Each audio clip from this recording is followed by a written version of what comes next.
Hola, buenos días. Un gusto estar nuevamente con ustedes. Ahorita para este taller vamos a empezar a tocar el tema de los ejemplos de salario y los cálculos. Vamos a partir de la premisa de lo que nos dice de la Constitución Política de los Estados Unidos Mexicanos en relación a todo el tema laboral. Vamos a partir de un fundamento legal para entender todo el contexto y de ahí poder acudir a los diferentes cálculos que vamos a estar aplicando. En este tema, la Constitución Política de los Estados Unidos Mexicanos, en su artículo 123, en el apartado A, que es el que nos rige a todas las personas físicas o del ámbito privado en temas laborales, nos habla en su fracción número sexta de los salarios mínimos y nos indica que estos pueden ser salarios mínimos generales o salarios mínimos profesionales. Los salarios mínimos generales son aquellos que van a estar rigiendo por zona económica. Actualmente estamos hablando de dos zonas económicas, la zona fronteriza norte del país y el resto del país. Recordemos que anteriormente teníamos tres zonas, la zona A, la zona B y la zona C, sin embargo esto se ha reducido exclusivamente a estas dos zonas. Hablando de los salarios mínimos profesionales, esto lo que van a regir son las diferentes actividades económicas, profesiones, oficios o alguna situación en especial referente a las actividades de cada uno de los empleados.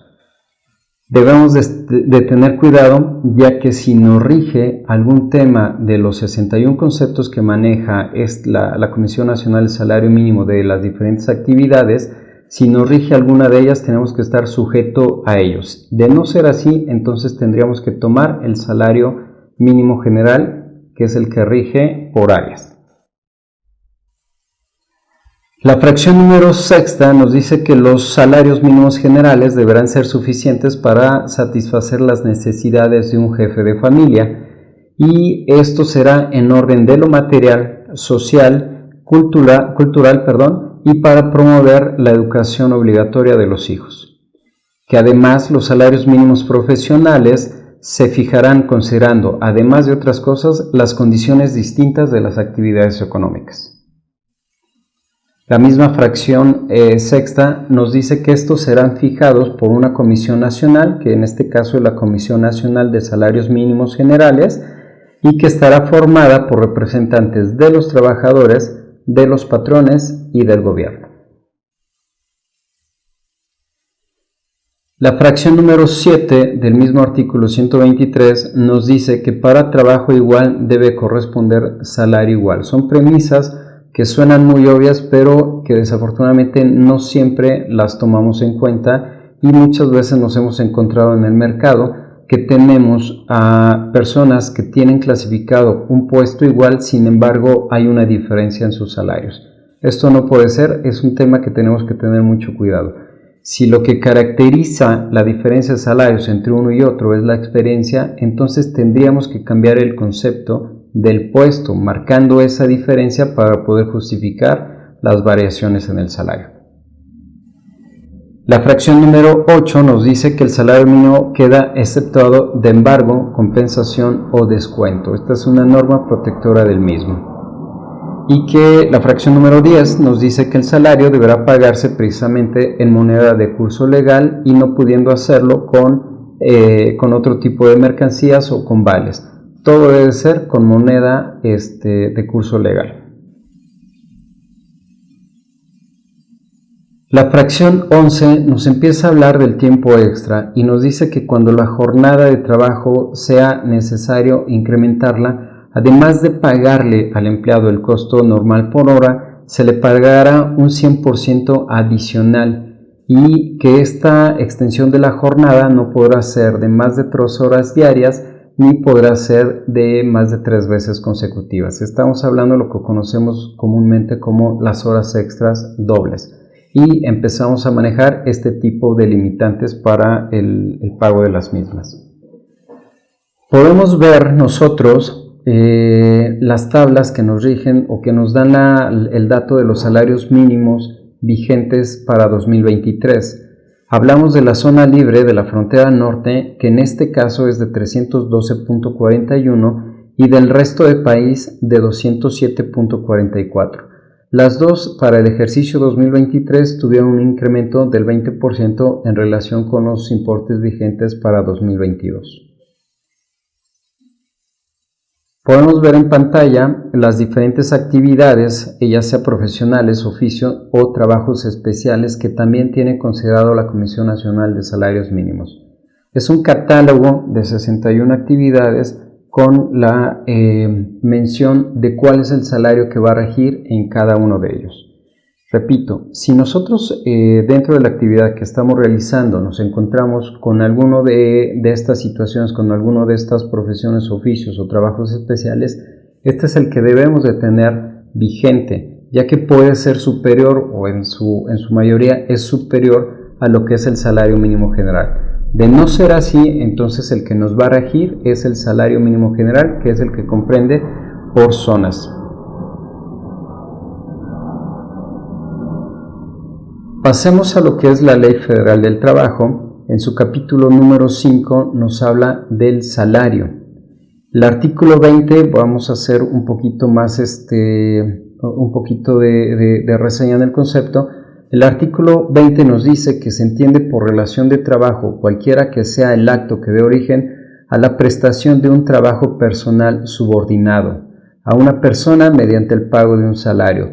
Menciono y remarco el tema subordinado ya que es el que da la característica de hablar de sueldos. En el mercado se ven muchas variantes, pero a final de cuentas si los diferentes contratos nos llevan a que hay un acto de subordinación, le podamos poner la clasificación que querramos, pero si existe la subordinación, estamos hablando de un salario y rigen todas las leyes laborales en materia. Entonces, tendríamos que tener mucho cuidado de que si tenemos algún otro tipo de contrato, ya sea por una actividad empresarial o ya sea por un servicio profesional independiente, no caer en el supuesto de la subordinación, ya que de lo contrario tendríamos que cambiar la forma de contratación y tendríamos que cumplir con todas las obligaciones patronales y en su defecto exigir el cumplimiento de las obligaciones de los empleados. El artículo 82, ya entrando en materia de lo que es el concepto de salarios, nos dice que el salario es la retribución que debe pagar al trabajador por el desempeño de su trabajo. El artículo 83 nos dice que el salario puede fijarse por unidad de tiempo, por unidad de obra, por comisión, a precio alzado o cualquier otra forma. No nos limita exclusivamente a estas primeras formas, sino nos dice puede ser cualquier otra forma. También nos dice que tratándose del salario por unidad de tiempo se establecerá específicamente esa naturaleza y que el patrón y el trabajador podrán convenir el monto siempre que se trate de un salario remunerador, así como el pago por cada hora de prestación de servicios y siempre y cuando no exceda la jornada máxima legal y se respeten los derechos laborales. Puede ser un poquito confuso este artículo o la definición, sin embargo vamos a mostrar más adelante un ejemplo que nos va a poder ayudar a comprender esta situación. Nosotros partimos que el salario mínimo como cuota diaria es de 207.44 y que la jornada máxima a la semana es de 48 horas. ¿Sale? También nos marca la Ley Federal de Trabajo que tenemos 6 días de trabajo por 1 de descanso y que pudiéramos distribuir las horas del día sábado entre los demás días de la semana para poder gozar de 2 días de descanso, ¿sí? Lo que es muy común ver en el mercado es que se extiende la jornada 1 hora por esta distribución, ¿sí? Es muy común ver que en lugar de 8 horas diarias se extiende a 9 horas, pero bajo el argumento del día de descanso adicional. Bajo esta premisa, si partimos de que la cuota diaria es de 207.4 y la jornada diaria es de 8 horas, el costo por hora sería de 25.93. Hablando de la jornada de 9 horas, hablaríamos de un costo por hora de 23.05. Ahora, hablemos de diferentes ejemplos. Vamos a partir para el primer ejemplo de que estamos hablando de una jornada normal, que hay una unidad de tiempo que en este caso estamos identificando semanal y que el sueldo semanal es de 1,500 pesos. Si hacemos la división entre los 7 días de la semana, mi sueldo diario es de 214.29. Cumple la primera premisa, estamos arriba de la cuota diaria del salario mínimo general y podríamos seguir. Pero quizás en el contrato, por alguna extraña razón o por algún error, especificamos que las horas a laborar son 10. Entonces, al hacer la conversión de la cuota diaria, aunque estamos superiores al mínimo, al hacer la conversión a la cuota diaria, la cuota por hora, esta queda por abajo de las dos limitantes que tengo, tanto de 8 horas como de 9 horas. Es decir, en este caso no podríamos tener esta relación laboral, tendríamos que ajustarla y tendríamos que ajustarla a los mínimos que nos marca la ley por cuota por hora, ¿sí? En el segundo ejercicio podemos hablar de una jornada normal con una definición de unidad de tiempo mensual y un sueldo mensual de 6,223.20.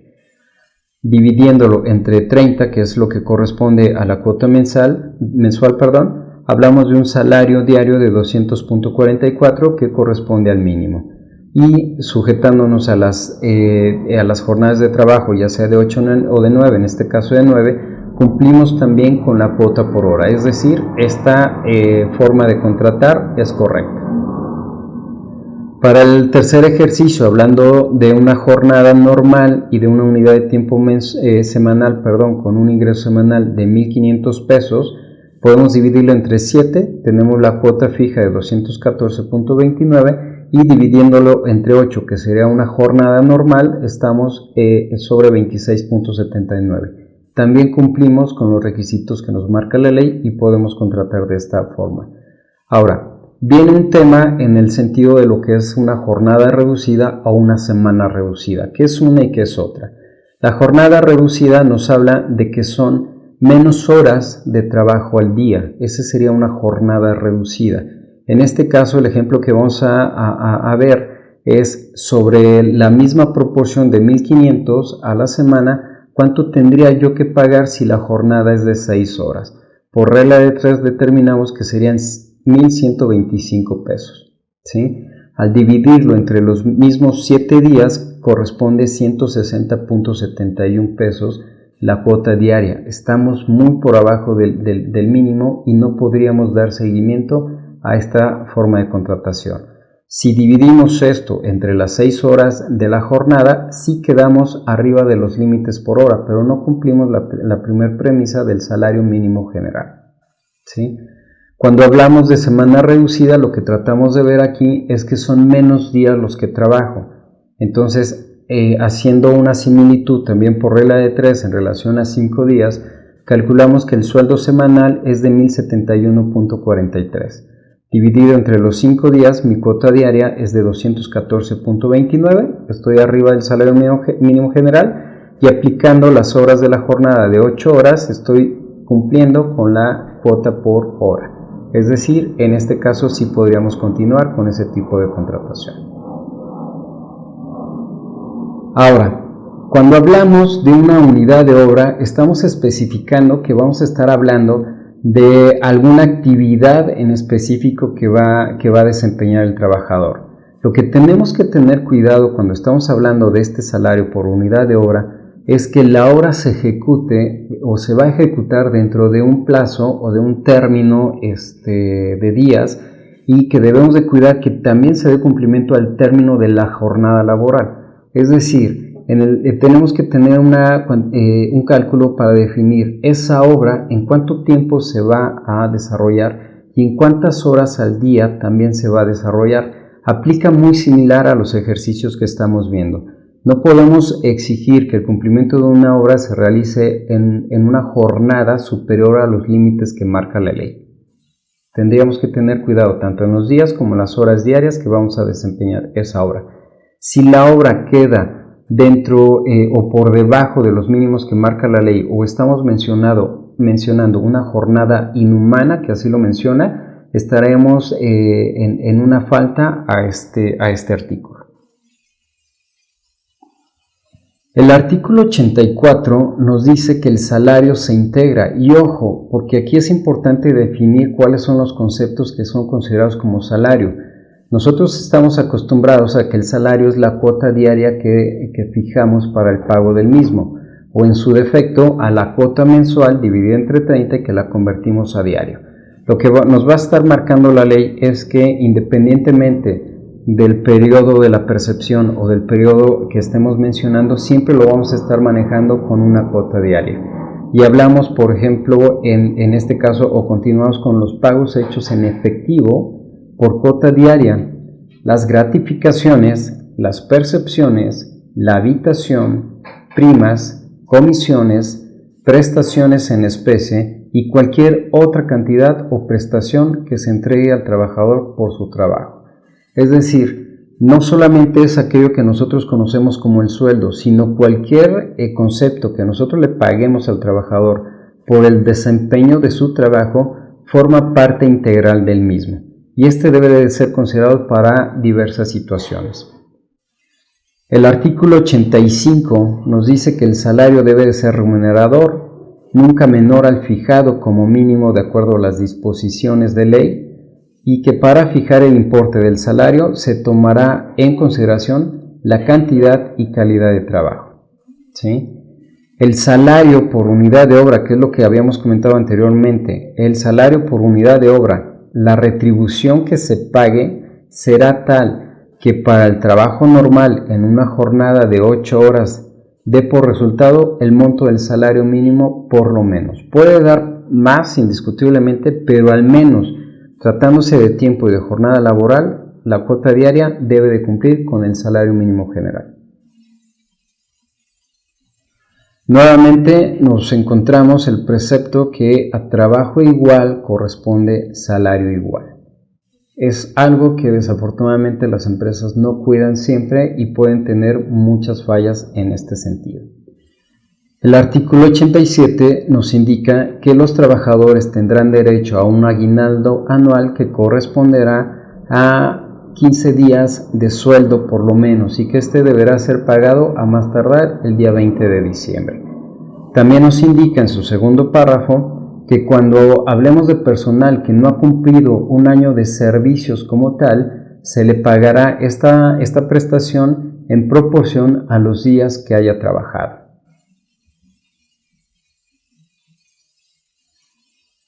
El artículo 88 nos dice que los plazos para el pago de salario no podrá ser superior a una semana para las personas que desempeñan un trabajo material y de 15 días para las demás personas.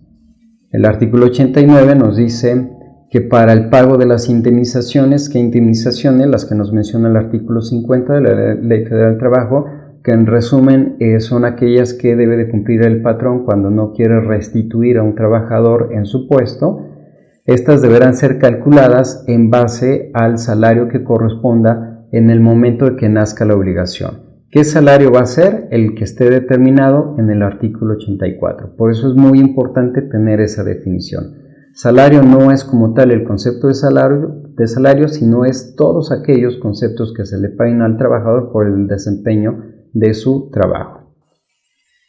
En el caso de los salarios por unidad de obra, y en general cuando la retribución sea variable, lo que vamos a tomar como salario es el promedio de lo que se le haya pagado durante los últimos 30 días naturales. ¿Qué pasa si en ese ínter hay una modificación de salario? Bueno, el promedio será desde la fecha de modificación de salario hasta el día en que nazca la obligación de pago de la obligación. Ahí será como se calcule el promedio que menciona la ley. Ojo con el último párrafo, que es muy importante tenerlo en cuenta porque nos dice que cuando el salario se fije por semana o por mes, este será dividido entre 7 o entre 30, según sea el caso.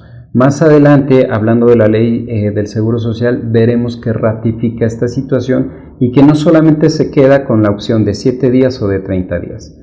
Hemos visto en la práctica que hay empresas que toman la decisión de dividirlo entre 30.4 y el argumento que tienen estas empresas es que con esto buscan pagarle en su totalidad al año 365 días. ¿De dónde sale este 30.4? Precisamente de dividir los 365 días entre 12 y nos da este promedio. Ahora, yo no he visto algún apartado legal o algo que menciona la ley que sea legal dividirlo entre 30.4. Y tenemos que tener mucho cuidado. ¿Por qué? Porque a final de cuentas lo que me puede dar pauta es a crear alguna diferencia de criterio con la autoridad y tener que en su momento pagar diferencias por una mala edición o por una mala integración salarial. ¿Sí? Básicamente lo que tenemos que tener cuidado es la forma en que elaboramos el contrato. Si el contrato está especificado que es por un salario mensual, con que yo cumpla con pagar ese salario mensual, si yo especifico que les voy a pagar 10,000 pesos al mes, yo tengo que cumplir con los 10,000 pesos al mes, ¿sale? Y puedo pagarles 15 días, ya sea primera quincena, segunda quincena. ¿Qué pasa con aquellos contratos que estoy especificando una cuota diaria? Ahí sí tendría yo que estar validando los días correspondientes a los días naturales que tiene el mes. ¿Por qué? Porque especifiqué una cuota diaria, ¿sí? Es decir, tendría que tener cuidado de pagar. Me queda claro que todas las primeras quincenas pagaría 15 días de salario, pero el tema sería con las segundas quincenas, que puedo tener 13 días en el caso de la segunda quincena de febrero, y varios meses, todos los meses que tienen 30 días, la segunda quincena corresponderá al mismo periodo de 15 días, y aquellos que tienen 31 debería de estar considerando los 16 días. Y de esta forma sí estaría pagando los 365 días que tratan de cubrir muchas empresas y dar cumplimiento a esto. Pero creo que el punto principal es la forma en la que se especifique la cuota diaria o la cuota mensual dentro del contrato de trabajo. En el capítulo número 6, la misma Ley Federal del Trabajo nos habla del salario mínimo y prácticamente nos replica lo que ya habíamos comentado en la Constitución Política de los Estados Unidos. El artículo 90 nos dice que el salario mínimo es la cantidad menor que debe de recibir en efectivo la persona trabajadora por los servicios prestados en una jornada de trabajo. Que este debe de ser suficiente para satisfacer las necesidades de un jefe de familia en el orden material, social, cultural y para proveer la educación obligatoria de los hijos. Se considera de utilidad social el establecimiento de instituciones y medidas que protejan la capacidad adquisitiva del salario y que en todo caso la actualización de este salario nunca podrá ser mínima o menor, a la inflación que haya sido registrada en el periodo de su vigencia. El artículo 91 nos ratifica que los salarios mínimos pueden ser generales para una o varias áreas geográficas de aplicación y que pueden ser también profesionales para una rama determinada de la actividad económica o para profesiones, oficios o trabajos especiales dentro de una o varias áreas geográficas. Los salarios mínimos generales regirán para todos los trabajadores del área o áreas geográficas de aplicación que se determine independientemente de las diferentes ramas de actividad económica, y los salarios mínimos profesionales regirán para los trabajadores de las diferentes ramas económicas independientemente del área. Entonces tendríamos que tener mucho cuidado para ver cuál es la que nos aplica, si la profesional o la general. El artículo 94 nos dice que estos salarios serán fijados por una comisión nacional, que en este caso es la Comisión Nacional de Salarios Mínimos, la CONASAMI, y que esta deberá ser formada por representantes de los trabajadores, de los patrones y del gobierno, ¿sí? El artículo 96 también nos indica que esta comisión determinará la división de la República en las áreas geográficas. Recordemos que ahorita solamente tenemos dos, que es la región fronteriza norte y que es el resto del país. El artículo 97 nos dice que los salarios mínimos no podrán ser objeto de compensación, descuento o reducción salvo en los siguientes casos. Este 2023 fue un año muy atípico. ¿Por qué? Porque con el incremento que tenemos del salario mínimo general en razón de un 20%, El puro procedimiento de cálculo de impuestos nos dice que el subsidio al empleo al cual tiene derecho ya no es suficiente para diluir el impuesto sobre la renta retenido. Es decir, por puro procedimiento sí tengo una retención, pero al momento de aplicar el subsidio, este ya no es suficiente. ¿Qué nos pasaba antes? Que era superior el subsidio y entonces tendríamos nosotros la obligación de pagar un subsidio al empleado, de entregárselo en efectivo al empleado. Es decir, tendríamos que entregar ese subsidio que otorga el gobierno federal a través de los patrones, con el derecho de que estos puedan disminuirlo de sus pagos provisionales. En este 2023 no pasó eso. Entonces, a pesar de que el mismo procedimiento de cálculo de impuesto sobre la renta nos dice que hay una retención, por esta premisa tendríamos que nulificar esa retención y no efectuar ninguna retención en relación al impuesto sobre la renta. Repito, es el primer ejercicio que sucede esta situación, pero es importante señalarlo. ¿Cuáles sí me permite deducir del salario mínimo? 1. Las pensiones alimenticias. En el caso de la fracción 2 nos habla de la habitación a los trabajadores. El artículo 151 nos está haciendo referencia a la habitación que se les otorga a los trabajadores y en específico cuando éstas son sujetas de alguna renta. Esos sí pueden ser deducibles. En la fracción número 3 nos dice que el pago de abonos para cubrir los préstamos provenientes del Fondo Nacional de la Vivienda por los trabajadores. Entendamos que el trabajador tiene derecho de adquirir un crédito hipotecario para la adquisición de vivienda y estos créditos sí pueden ser deducidos de las personas que ganan el salario mínimo. Y en el caso de la fracción 4 nos habla de los pagos de abono para cubrir créditos otorgados. ¿A qué nos referimos aquí? Al Infonacot. El Infonacot otorga créditos para otro tipo de adquisiciones en beneficio de los empleados. Estos también pueden ser deducibles. Son los únicos casos que me permite la ley para hacer deducción en el caso de los salarios mínimos. Vamos a entrar en una materia que creo es un tiempo muy limitado el que tenemos, pero sin embargo vamos a tratar de ser claros y muy específicos en ellos, buscando que les sea de gran utilidad lo que nosotros estamos exponiendo. Hablemos de lo que nos referimos al salario base de cotización, ¿sí?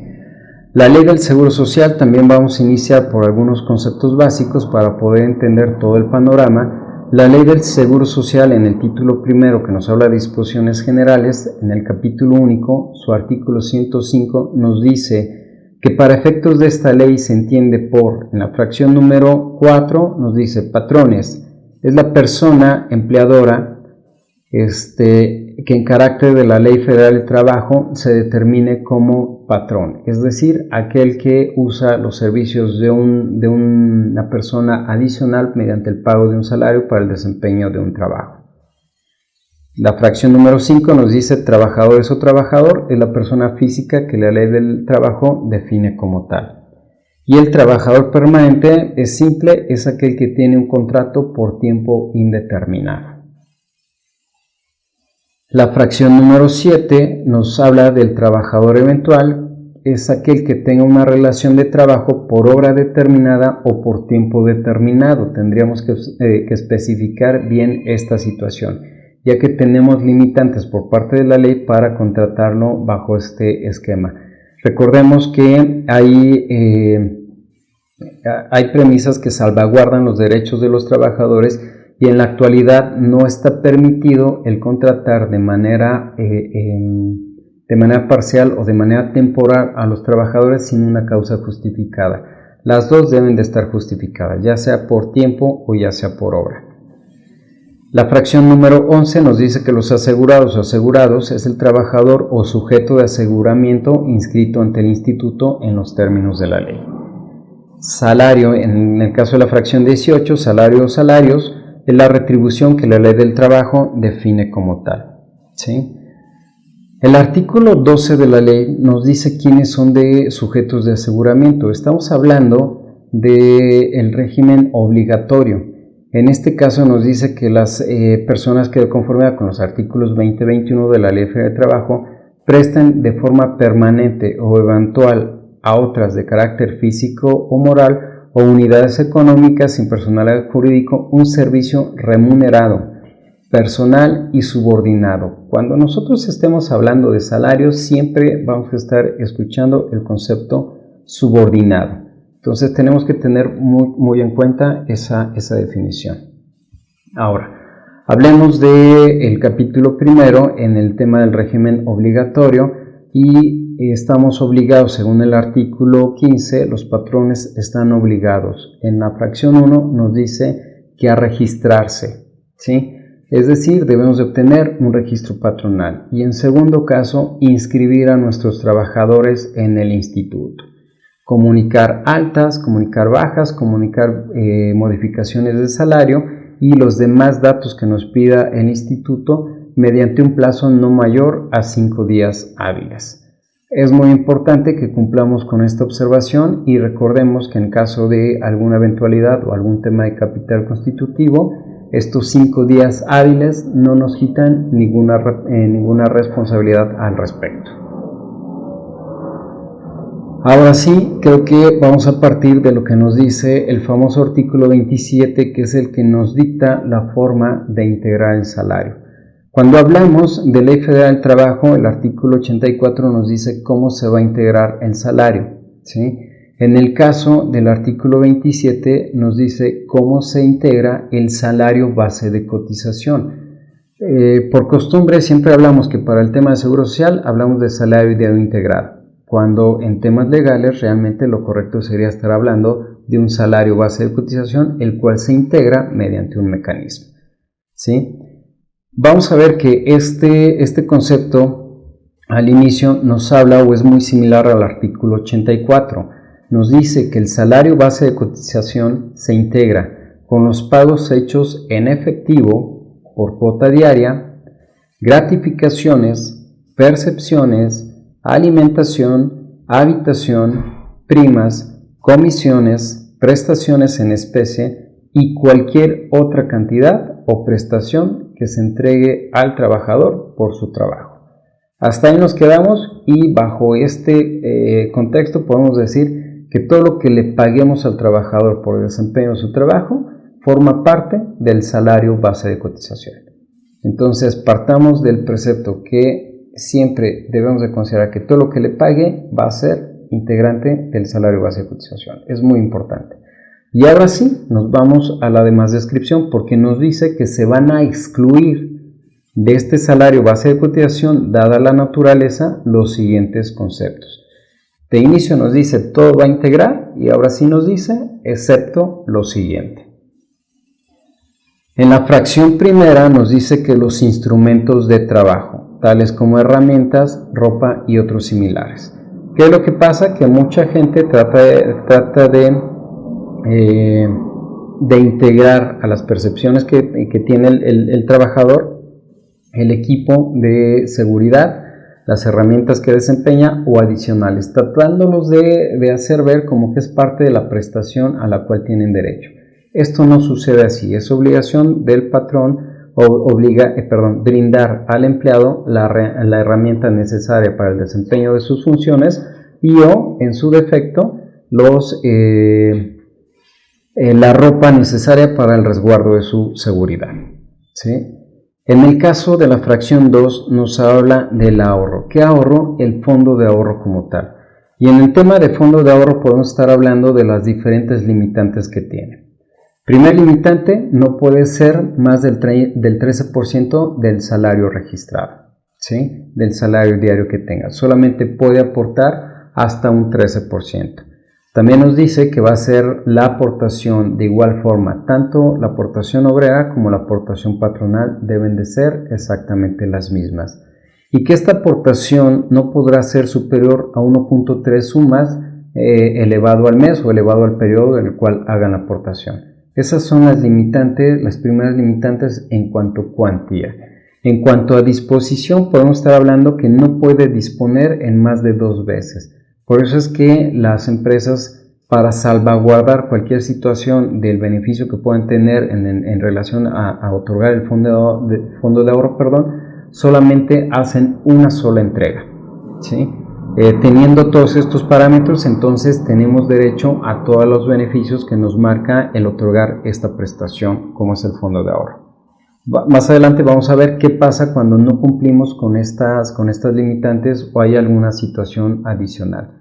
Las limitantes, recordemos, es el 13% de aportación que pueden hacer, que sí puede ser un porcentaje menor, simplemente no podríamos estar hablando de un porcentaje superior, ¿sí? En la fracción número 3 nos habla el mismo artículo 27 de aquellas aportaciones adicionales que el patrón convenga otorgar a sus trabajadores por concepto de cuotas de retiro, de cesantía en edad avanzada y vejez. ¿Qué estamos hablando aquí? De aquellas cuotas que benefician al trabajador al momento de su retiro. Al ser un beneficio directo para los trabajadores, el instituto nos dice, sabes que aquello que aportes tú adicional a lo que yo te estoy obligando no será sujeto de integración. ¿Por qué? Porque estás beneficiando de manera directa al empleado. La fracción número 4 nos habla de las cuotas que en términos de esta ley le corresponde cubrir al patrón. ¿Cuáles son esas? Pues las cuotas patronales que le corresponda a ellos. Ahora, ojo, porque anteriormente habíamos hablado que las personas del salario mínimo no tendrán, o el salario mínimo no podrá ser sujeto de retención o de deducción. Y hablando de que las cuotas de seguridad social se dividen en unas cuotas obrero y otras cuotas patronales, tampoco le podría hacer yo esa retención. Es decir, que será a cargo del patrón el pago de esas cuotas. Es decir, lo que le corresponde aportar al obrero lo tendrá que aportar el trabajador. Entonces, ninguna de las dos en este caso, ni las correspondientes al obrero pagadas por el patrón, ni las que le correspondan al patrón podrán ser sujetas de integración. La fracción número 5 nos habla de dos conceptos, lo que corresponde a la alimentación y a la habitación, que son dos percepciones en especie que se le pueden estar otorgando a los trabajadores. Y la única forma en la que estos conceptos no van a formar parte del salario base de cotización es cuando estos sean onerosos para el trabajador. ¿Cuándo decimos que es oneroso? Cuando le cuesta al menos el 20% del salario mínimo general. Cuando el trabajador paga al menos ese 20%, entonces es oneroso y no son sujetos de integración. ¿Qué pasa si no paga o qué pasa si paga menos del 20%? Entonces estos conceptos estarían formando parte del salario base de cotización.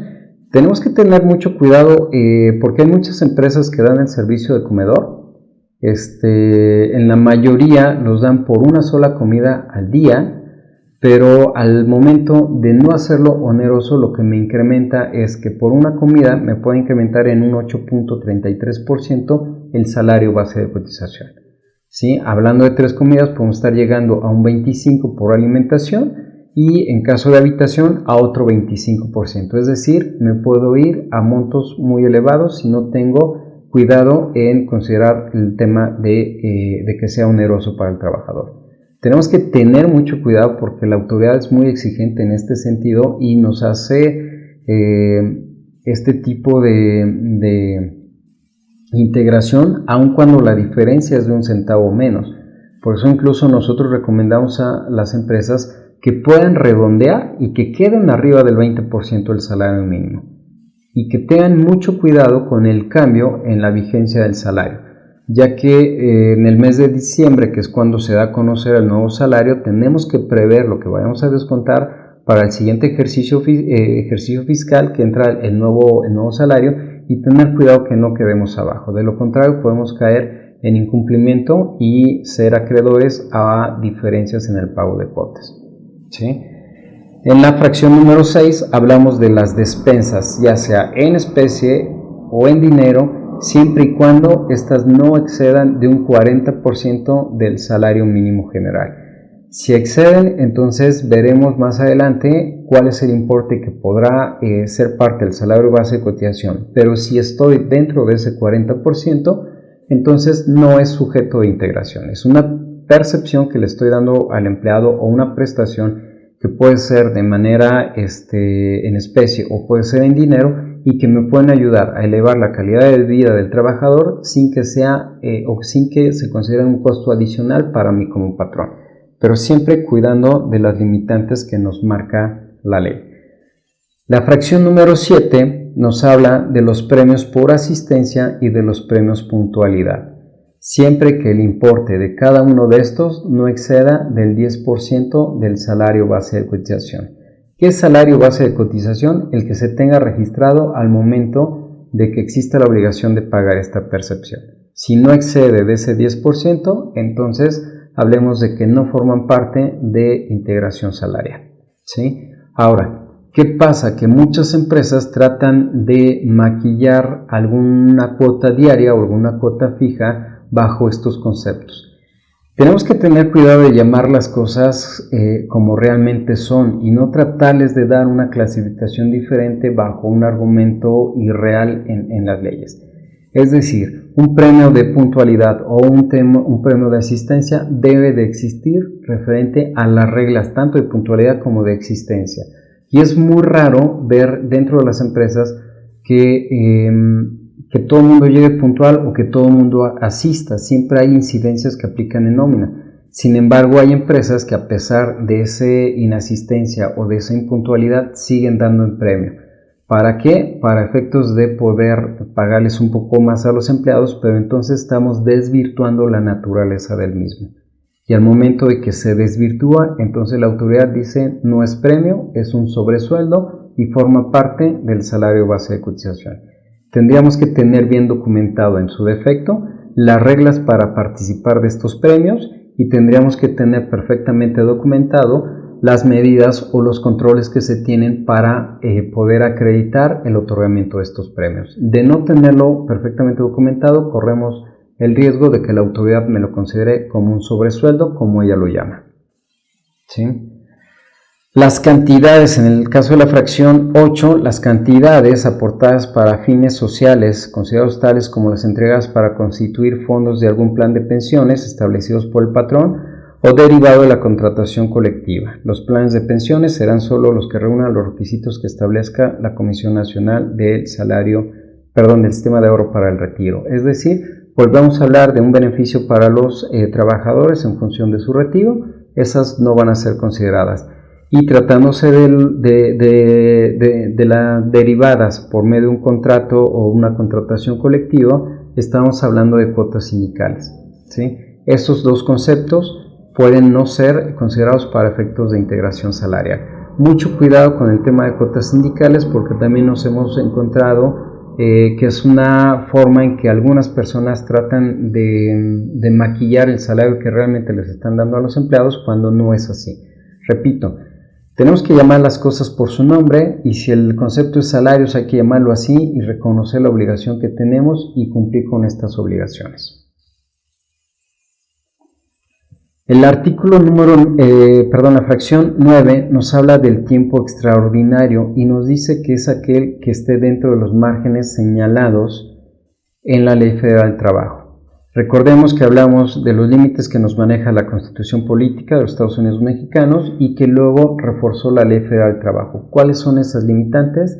No más de 3 horas diarias y no más de 3 veces a la semana. Entonces, en el entendido de esa limitante, hablamos de una cuota o de las famosas horas extras dobles. Estas no son o no forman parte del salario base de cotización, ¿sí? Si nosotros estamos pagando algún excedente a estas limitantes, estaríamos hablando de las horas triples. Esas entran directamente a la integración salarial. No podemos combinarlas. Ahora, muy importante y reitero, cuando estamos hablando de tiempo extraordinario, la misma palabra nos dice, o el mismo significado nos dice, es extraordinario.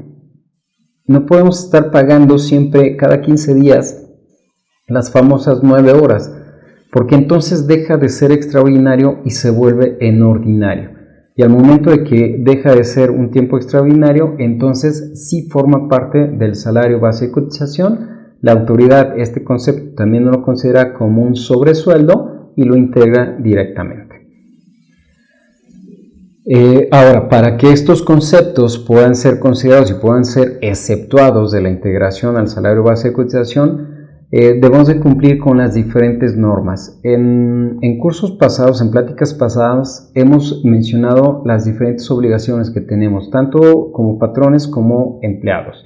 Y en el caso de los patrones, tenemos que tener la obligación de tenerlo registrado en contabilidad, de tenerlo amparado con un CFDI y de que efectivamente estén pagados. Esto es para efectos de impuesto sobre la renta, pero esto repercute incluso para el hecho de considerarlos o no como un salario base de cotización. Tendríamos que tener cuidado también para esta situación.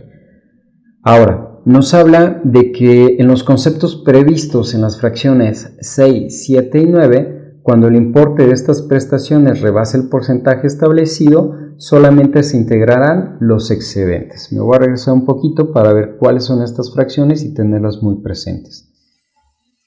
La fracción 6, estamos hablando de las despensas y recordemos que tenemos la limitante del 40% del salario mínimo. Es decir, que si pago un excedente, lo que voy a integrar es dicho excedente.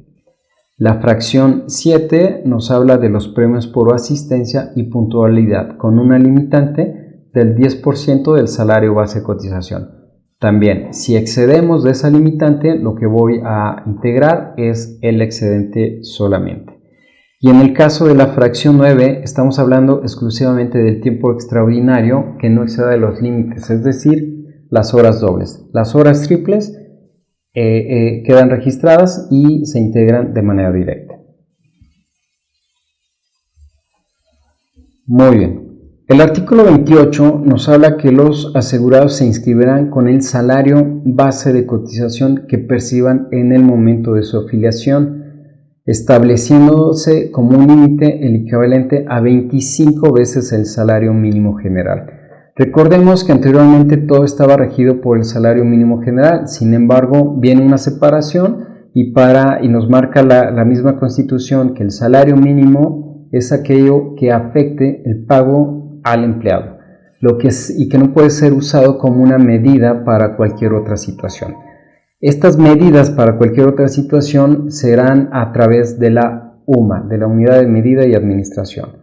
Entonces, aunque en las leyes todavía veamos este tema del salario mínimo general, debemos de identificar que para efectos de pago al empleado debemos de considerar el salario mínimo y para efectos de medidas debemos estar utilizando la famosa UMA. En este caso tendríamos la limitante o el tope salarial vigente sería de 25 veces la UMA. La base de cotización, el artículo 28A, nos dice que la base de cotización para los sujetos obligados señalados en la fracción 2 del artículo 12 de esta ley se integrará por el total de las percepciones. ¿Quiénes son estos señores? A final de cuentas, el artículo 12 nos habla del régimen obligatorio y la fracción 2 nos habla de las sociedades cooperativas. Para determinar la forma de cotización se aplicarán las siguientes reglas, según el artículo 29. Ojo, porque aquí va un poquito a lo que había mencionado, lo que nos dice la Ley Federal del Trabajo, de la división entre 7 días para tema semanal y de 30 días para tema mensual. En la fracción número 1 nos dice que el mes es natural y será el periodo de pago de cuotas, es decir, las cuotas que paguemos al Seguro Social será en base a los días naturales. 31 días para enero, 28 días para febrero, 31 para marzo, 30 para abril y así sucesivamente. Es decir, el pago de cuotas va sobre días naturales. Esto crea una situación, una variante en el momento de cálculo de nómina, ya que hay muchos sistemas de nómina que solamente me calculan bases de 15, 15, 15, 15, que corresponden a los días que está pagando en cada una de las quincenas. Es decir, puede generar una diferencia entre principalmente en las cuotas obrero en relación a la aportación del empleado, porque me va a estar aportando en aquellos meses de 31 días, me va a estar aportando solamente 30 días y va a haber un diferencial de un día que en todo caso podría ser sujeto a responsabilidad del patrón el cubrirlo. Hay plataformas de nómina que consideran esta situación de los días naturales, es decir, primer quincena la calcula sobre 15 y la segunda, en el caso de febrero, la calcula sobre 13 o 14 según corresponda, o entre 15 o 16 para completar los días naturales. Ya hay plataformas que lo hacen. ¿Qué originan estas plataformas? Que cuando estamos hablando de personal base, de personal de la fuerza de trabajo, pues siempre hay una incomodidad de por qué me pagaste en esta ocasión 10 pesos menos que en la relación anterior. Y es difícil explicarles que es porque tiene el mes 31 y porque las ramas o las cuotas se pagan en cuestión de días naturales. Ahí tendríamos que llegar a un acuerdo con los trabajadores para no crear ningún conflicto al respecto, ¿sí? Ahora, en la fracción número 2 nos dice que para fijar el salario diario, en caso de que se pague por semana, quincena o mes, se va a dividir la remuneración correspondiente entre 7, 15 o 30 respectivamente.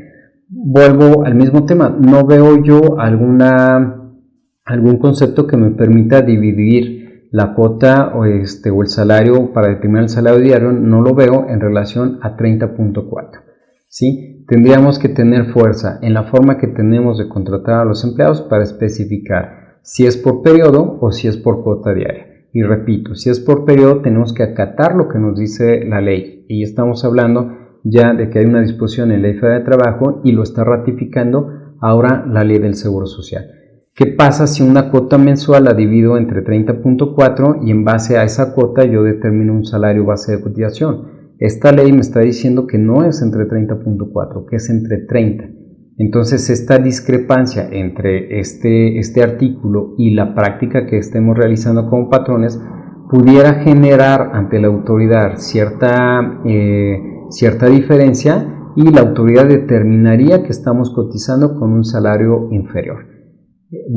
Al momento nos haría una rectificación, nos cobraría las cuotas que están pendientes, porque esta diferencia, por muy mínima que sea, representa cuotas para la autoridad. Podríamos ser acreedores a multas y a otro tipo de sanciones por no dar cumplimiento a esto. Entonces tendremos que tener mucho cuidado en la forma en la que designamos los diferentes contratos y sobre todo en la que determinemos si es por un plazo o si es por una cuota diaria. En la fracción número 3 nos dice que si por la naturaleza de las labores el salario no se estipula por semana o por mes, sino por días de trabajo y comprende menos días de los de una semana, o el asegurado labora jornadas reducidas, es decir, semana reducida o jornada reducida, su salario se determina por unidad de tiempo. En ningún caso se recibirán cuotas con base en un salario inferior al mínimo. Creo que esto queda un poco ejemplificado con el cálculo que mencionamos en un principio de aquellas personas que tienen jornada o semana reducida, de si cumplen o no las limitantes del salario mínimo, ya sea por día o ya sea incluso por hora. Entonces tendríamos que verificar esa situación para, en el caso de jornada o semana reducida, no estar por menos del mínimo. Artículo 30 nos dice que para determinar el salario base de cotización se estará a lo siguiente. En la fracción primera nos dice: cuando además de los elementos fijos del salario el trabajador percibiera regularmente otras retribuciones periódicas de cuantía previamente conocida, estas se sumarán a dichos elementos fijos. Partamos de las percepciones que nosotros conocemos que tienen derecho según la Ley Federal del Trabajo. En primer lugar, podemos estar hablando de lo que es el salario como tal. En segundo lugar, que también lo vimos hace un momento, es el tema del aguinaldo, que ya sabemos cuál es el mínimo, que son 15 días al año como mínimo. Sabemos que tiene derecho a una prestación que son vacaciones. No es una percepción, porque al final de cuentas solamente es el derecho de disfrutar días de descanso con goce de sueldo, pero sí nos sirve para cuantificar el siguiente concepto, que es la prima vacacional, que es un 25% del sueldo correspondiente a esos días de vacaciones. Son las 4 que conocemos básicas. Ahora, ¿qué pasa? Que nosotros dentro del contrato, dentro de las relaciones de trabajo, podemos estipular más prestaciones durante el ejercicio o que son previamente conocidas, ¿sí? Yo he visto, en mi experiencia, que pueden dar las empresas un bono por cumplimiento de meta, que puede ser fijo o puede estar sujeto al cumplimiento de ciertos factores. podemos estar hablando que hay bonos dependiendo del puesto, ya sea por riesgo o por responsabilidad, que están previamente marcados en el contrato. Podemos estar hablando que tienen gratificaciones anuales, ya sea una gratificación anual o ya sea un bono navideño, pero que son previamente conocidas, es decir, están plasmadas en algún documento o están dadas a conocer mediante un contrato colectivo, o la misma gente ya sabe que tiene esa situación. Si son conceptos que se tienen previamente conocidos y que estos pueden ser cuantificables, entonces deben formar parte, desde el inicio de la relación laboral, deben de formar parte del salario base de cotización. ¿Por qué? Porque sabemos que se les va a dar durante el transcurso del año. En la fracción 2 nos dice que si por la naturaleza del trabajo se integra por elementos variables que no puedan ser previamente conocidos, se sumarán los ingresos totales percibidos durante 2 meses inmediatos anteriores y se dividirán entre el número de días de salario devengado. ¿Cuáles son estas percepciones? Podemos estar hablando de bonos por productividad que van relacionados a la productividad que tengan los empleados. Podemos estar hablando del mismo tiempo extra que no sabemos cuál es o desconocemos cuál es el tiempo extra que va a laborar durante el ejercicio. Podemos hablar de algún tema de prima dominical que depende mucho de los días de descanso que pudiera tener o de los días que pueda estar trabajando. Podemos hablar de algún descanso laborado o algún día festivo laborado. Situaciones que no son previstas, que desconocemos. La forma de integrar estos conceptos es acumular los últimos 2 meses de estas percepciones, sacar un promedio diario que va relacionado con los días que haya devengado el trabajador y ese promedio diario sumarlo a las demás percepciones, a las percepciones fijas, ¿sí? Esta sería la forma. También partamos de que podemos tener trabajadores que exclusivamente tienen percepciones variables. Es decir, no tengo determinado una situación referente a la cuota que le pago diario, sino va en función de las actividades que va desempeñando, ¿sí? Si tengo las dos, estos serán considerados como elementos fijos o elementos variables, ¿sí? Me voy a anticipar, es importante el artículo 32 porque nos dice que cuando hablamos de habitación y alimentación, si estos no son considerados de forma onerosa, entonces tendré que integrar un 25% por cada uno de los conceptos. En el caso de alimentación, lo que tendría que validar es si esto corresponde a tres alimentos, efectivamente tendría yo que estar considerando ese 25%. Si corresponde a un elemento, podríamos estar hablando de que puedo hablar de un 8.33%.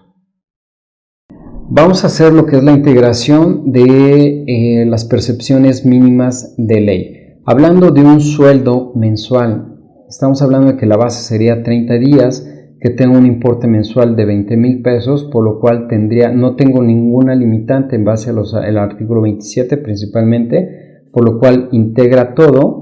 Y el factor en el cual debo de dividirlo sería entre los mismos 30, es decir, mi cuota diaria sería en este caso de 666.67. Para efectos de calcular el aguinaldo, tratándose de 15 días, hablo de un aguinaldo de 10,000 pesos al mes. Esta es una percepción anual, tendría yo que dividirla para tener la cuota diaria entre 365 y de esta forma tendría yo una cuota diaria de 27.40. Las vacaciones que rigen actualmente, el mínimo que tenemos es de 12 días, que correspondería a 8,000 pesos aplicados sobre el salario diario que habíamos determinado. En este caso las vacaciones no es integrante, porque repito, es una prestación, no es una percepción, pero sí me sirve cuantificarla para efectos del concepto de prima vacacional, el cual sí es una percepción. En este caso, la prima vacacional, siendo una percepción anual de 2,000 pesos, tendría que dividirlo.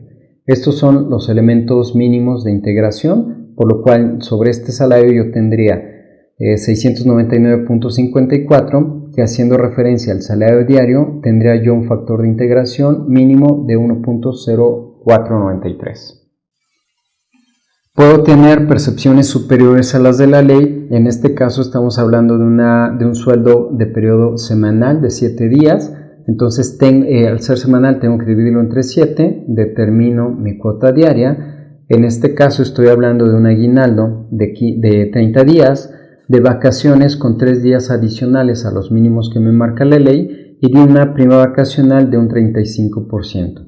Realizando bajo este precepto las operaciones que habíamos determinado anteriormente, podemos hablar que la integración para este salario es de 1096.58 con un coeficiente de integración de 1.0965. Todo va en relación a las percepciones que podamos llegar a tener, ¿sí? Ahora, vamos a hablar de percepciones superiores a las de la ley, pero no de las que nos marca la ley, que son superiores a los mínimos, sino de percepciones adicionales. Hablamos sobre un ingreso de 22,000 pesos mensuales con un aguinaldo de 15 días, unas vacaciones de 12 y una prima vacacional. Podemos estar hablando de una gratificación adicional anual de 50,000 pesos, es decir, la tengo previamente conocida.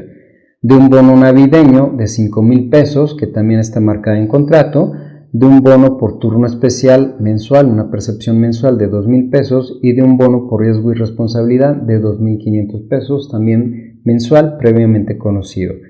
Recuerden que el tema es tener una cuota diaria para que al momento de sumarla pueda yo determinar el salario base de cotización. El salario base de cotización que se notifica a las autoridades es en razón diaria.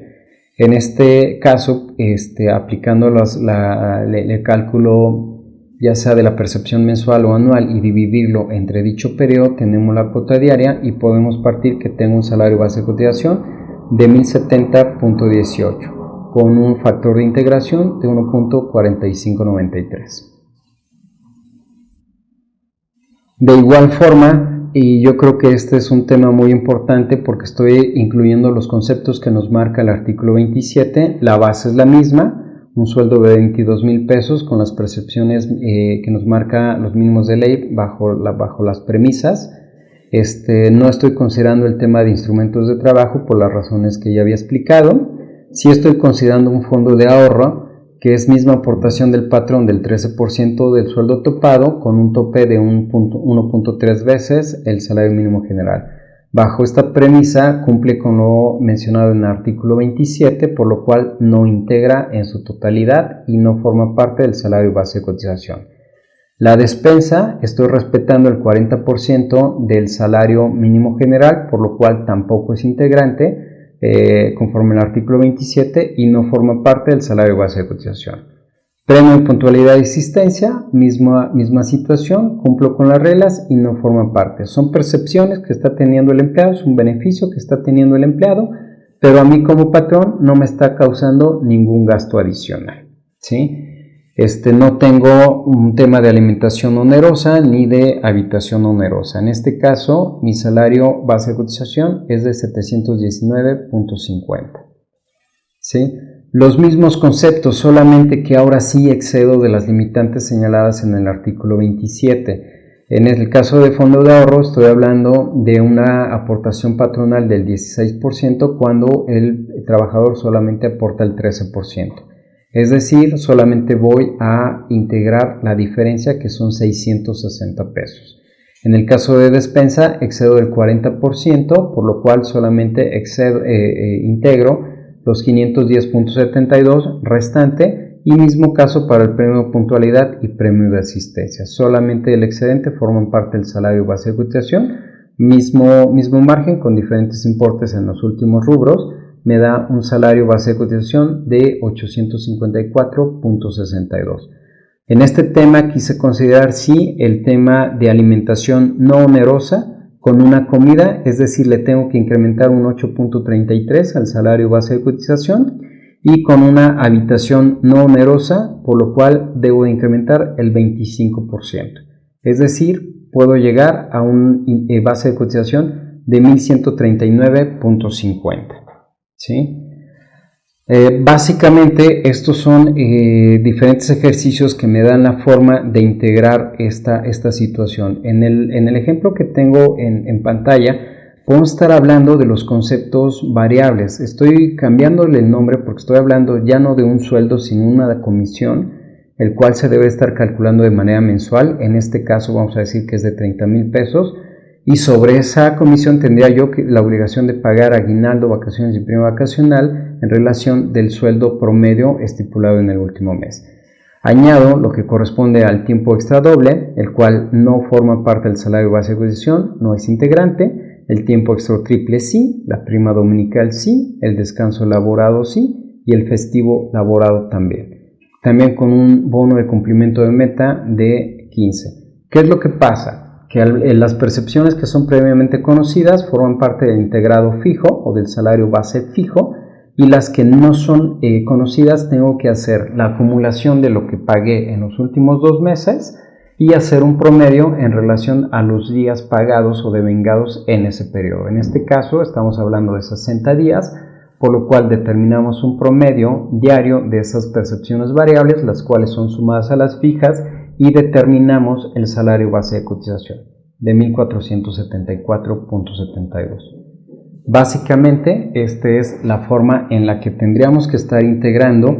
Podemos añadir n cantidad de casos y de ejemplos, pero partiendo de tener conocimiento, si es una percepción fija, de tener el dato de cuál es el periodo de esa percepción fija y determinar el promedio diario, podemos determinar cuál es el salario base de cotización. Si tenemos muy presente el artículo 27 con las diferentes limitantes, entonces nos va a dar pauta a saber qué integra o qué no integra al salario base de cotización. Lo importante y creo que realmente relevante es conocer el periodo, los conceptos, la clasificación de fijo, de variable y el cálculo del promedio o la determinación diaria para obtener el salario base de cotización. Muchas gracias.